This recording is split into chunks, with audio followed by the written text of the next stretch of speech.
दोस्तों आज हम बात करने वाले हैं अमेरिका के पूर्व राष्ट्रपति डोनाल्ड ट्रंप और उनकी टैरिफ वाली नीतियों के बारे में। सच कहें तो ट्रंप अपने ही पैरों पर कुल्हाड़ी मारने का काम कर रहे हैं। शुरू में जब उन्होंने अलग अलग देशों पर टैरिफ यानी आयात कर लगाया था तो उन्हें लगा कि इससे अमेरिका की कमाई बढ़ेगी। थोड़ी बहुत कमाई तो हुई, लेकिन असली नुकसान हुआ अमेरिका की छवि और उसके भरोसेमंद दोस्त देशों को।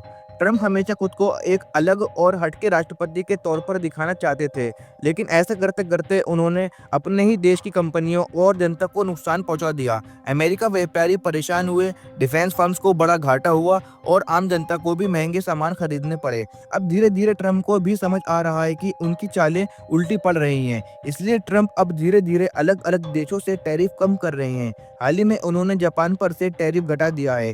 पहले जापानी कार कंपनियों पर 27% का टैक्स लगता था, लेकिन अब उसे घटाकर 15% कर दिया गया है और ये नियम इसी महीने से लागू हो जाएगा। अब आप सोच रहे होंगे कि ट्रंप ने अचानक से ऐसा क्यों किया। दरअसल जापान अमेरिका का सबसे बड़ा ट्रेड पार्टनर है, खासकर ऑटोमोबाइल सेक्टर में। इसके अलावा जापान ने अमेरिका में $550 अरब का निवेश करने का वादा किया है। इतनी बड़ी रकम देखकर ट्रंप को झुकना पड़ा और उन्होंने जापान से टैरिफ घटा दिया।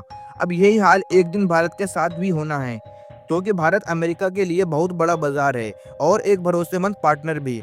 अगर अमेरिका भारत से दूरी बनाएगा तो उसे भारी नुकसान होगा और अब भारत ने भी दिखाना शुरू कर दिया है कि ज़रूरत पड़ने पर वो अमेरिका को सख्त जवाब दे सकता है। हाल ही में एक रिपोर्ट आई कि भारत ने अमेरिका से होने वाली M5 एक्स कैलिबर शेल्स की डील रोक दी है। ये डील करीब $785 मिलियन यानी हजारों करोड़ रुपए की थी। आप जानते ही होंगे कि भारतीय सेना अमेरिका से खरीदी हुई M777 हैवित्ज़र तोप का इस्तेमाल करती है।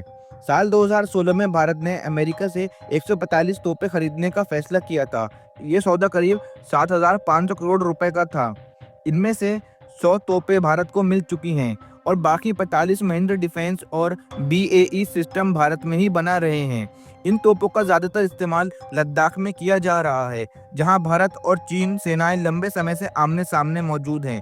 दोस्तों अब बात करते हैं M777 तोप की। ये दुनिया की सबसे आधुनिक और हल्की तोपों में से एक है। टाइटेनियम और एल्युमिनियम से बनी होने की वजह से इसका वजन सिर्फ 4218 किलो है, जो बाकी तोपों से लगभग आधा है। यह वजह है कि इसे भारतीय वायुसेना के चिनूक हेलीकॉप्टर से आसानी से कहीं भी ले जाया जा सकता है। खासकर लद्दाख जैसे पहाड़ी इलाकों में इन तोपों को बहुत कम समय में तैनात किया जा सकता है।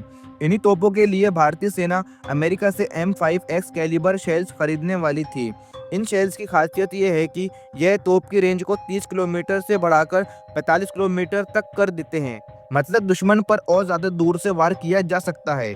इसके लिए भारत और अमेरिका के बीच डील लगभग तय हो चुकी थी, लेकिन ट्रंप की टैरिफ पॉलिसी की वजह से सारी बातचीत रोक दी गई। अब इसका नुकसान किसे हुआ? सबसे ज़्यादा नुकसान अमेरिका की कंपनी रेथियोन को हुआ, जिसके हाथ से $785 मिलियन की डील निकल सकती है। वहीं भारत ने भी साफ कर दिया है कि अगर अमेरिका टैरिफ कम नहीं करता तो हमें भी मजबूरी में अपना कदम पीछे खींचना पड़ेगा।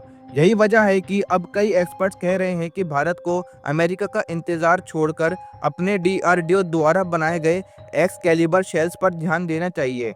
DRDO के बनाए शेल्स की रेंज 60 किलोमीटर तक बताई जा रही है, यानी अमेरिका से भी ज़्यादा। और सबसे बड़ी बात, ये पूरी तरीके से देसी होंगे। भारत जब चाहे इन्हें खरीद सकेगा, किसी विदेशी कंपनी के भरोसे बैठने की ज़रूरत नहीं है। असल में अमेरिका से की गई डील्स का हाल हमेशा से यही रहा है, या तो देर से पूरा हुआ है या फिर कुछ अधूरा रह गया। चाहे तेजस लड़ाकू विमान के इंजन हो, थल सेना के अपाचे हेलीकॉप्टर हो या फिर ड्रोन, भारत को हमेशा इंतजार करना पड़ा है। ऐसे में सवाल उठता है कि आखिर हमें क्यों बार बार दूसरे देश पर निर्भर रहना चाहिए। मेरे हिसाब से तो अब समय आ गया है कि अब हमें अपने देश के वैज्ञानिकों और कंपनियों पर भरोसा करना चाहिए। अगर DRDO 60 किलोमीटर रेंज वाला शेल्स बना रहा है तो हमें उसी को सपोर्ट करना चाहिए। इससे न सिर्फ हमारी सेना और मजबूत होगी, बल्कि भारत का पैसा भी देश के अंदर ही लगेगा और इससे भारत की अर्थव्यवस्था को काफ़ी फर्क पड़ेगा। अब मैं आपसे पूछना चाहूँगा, आपको क्या लगता है, हमें अमेरिका से महंगे हथियार खरीदने चाहिए या फिर अपने ही DRDO बनाए हथियारों पर भरोसा करना चाहिए?